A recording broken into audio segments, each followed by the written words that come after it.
C'est sûr que le Sénat est une une étape compliquée dans l'adoption de la constitutionnalisation de l'IVG. Alors, moi, je suis assez confiante. Je le suis par référence à ce que nous avons voté l'année dernière. Il y a un an, sur la base de l'amendement déposé par Philippe Bas, nous avons adopté la proposition de loi. Je ne vois pas pourquoi aujourd'hui il y aurait moins de sénateurs qui la voteraient que la fois précédente. D'autant que la rédaction retenue par le gouvernement est quand même très très proche de la rédaction du Sénat. Donc on devrait, en toute logique, si ce n'est pas le cas, ça voudra dire qu'il y a eu d'autres manœuvres, d'autres arrière-pensées et que le Sénat joue l'obstruction. On peut peut-être évoquer cette différence. La loi détermine les conditions dans lesquelles s'exerce la liberté garantie à la femme d'avoir recours à une interruption volontaire de grossesse. C'est la version du gouvernement. Le Sénat avait voté. La loi détermine les conditions dans lesquelles s'exerce la liberté de la femme de mettre fin à sa grossesse. Le mot garantie en plus, ça ne peut pas bloquer au Sénat ? Écoutez, je ne vois pas pourquoi ça bloquerait.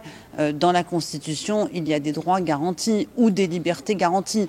Le débat entre droit et liberté est un débat sémantique qui n'a pas sa place. D'ailleurs, la preuve, c'est que le gouvernement et l'Assemblée ont accepté le mot liberté, alors qu'au départ, l'Assemblée en tenait plutôt pour le mot droit.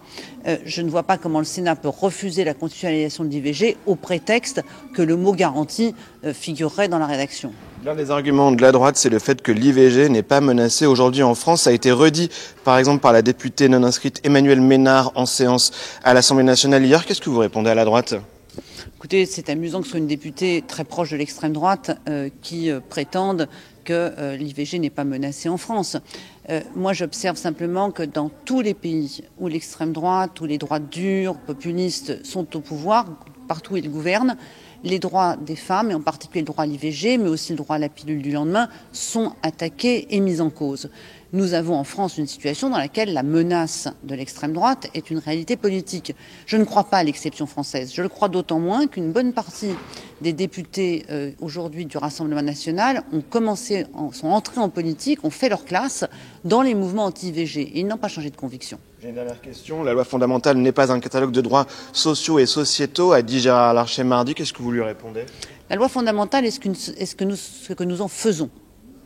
Si nous voulons que la loi fondamentale intègre des droits, et d'ailleurs il y en a déjà, je renvoie aux articles 10, 11, 13 du préambule de 46 qui pose une série de droits qui ouvrent après le droit à la sécurité sociale, le droit au travail, le droit au logement.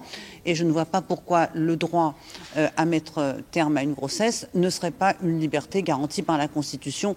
La Constitution, elle est aussi le reflet d'un temps, d'un moment. Nous sommes au moment où la France peut constitutionnaliser le droit à l'IVG. Elle le fera pour elle-même, elle le fera pour son rapport à son propre pays. Je pense que ce serait une bonne chose, le pays serait content de faire quelque chose de bien.